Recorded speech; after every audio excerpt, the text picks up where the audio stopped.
The conclusion that I reach vis-a-vis the individual and civilization is this: culture is not our friend.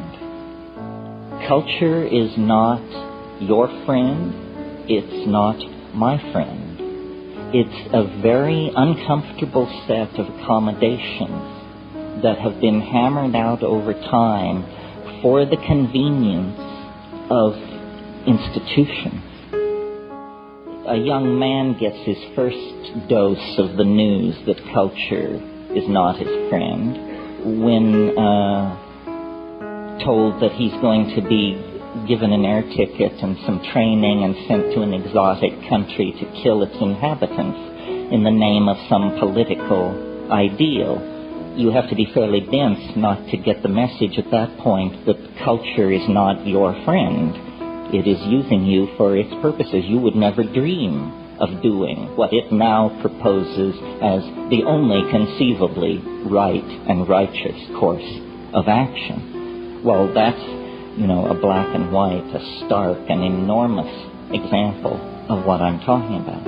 But I think every day, in thousands of ways, we betray our impulses toward wholeness, toward community, toward freedom, toward the spirit by genuflecting to cultural values that are squirrely or toxic or simply wrong-headed or obsolete.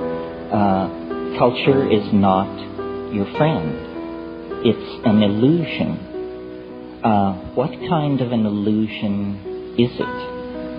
And this sort of leads on to the other thing I've come to. It's a childish illusion, is the kind of illusion it is.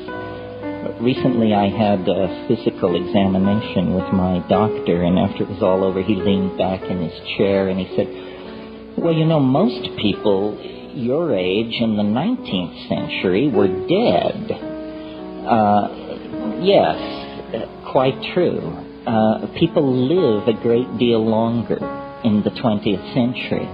And consequently, I think part of what drives alienation is it's like culture is like being taken in a crap game. If you play long enough, you will figure out that you're being screwed. And, of course, if you die shortly into the game, it never enters your mind. We are all, some of you may have seen the little saying that hangs behind bars in Minnesota: if you get too soon old and too late smart. Well, some of us are getting smart earlier and earlier. And what is seen through to them is the fact that culture victimizes, ideology victimizes. These things are all con games. Reality, culturally defined reality, is some kind of an intelligence test. And those who are joining are failing the test.